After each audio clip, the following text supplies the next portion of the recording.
Kahit sa loob ng sariling bahay ay kayang kitilin ang buhay ng mga kriminal na walang awa.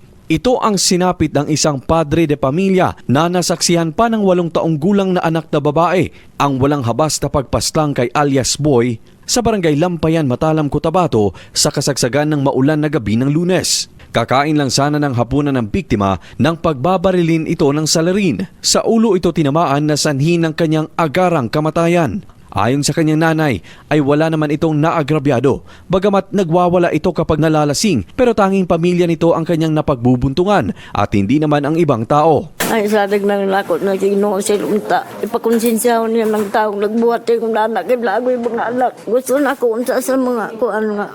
Tagaan po may gusto siya unta kay disulbila kayo misir, public kayo.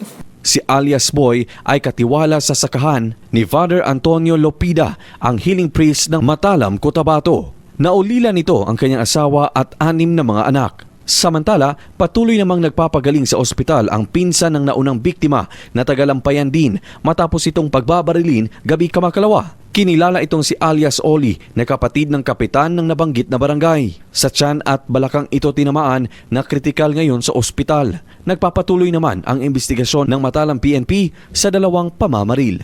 Luigi Alan Totor, NDBC, Bida Balita.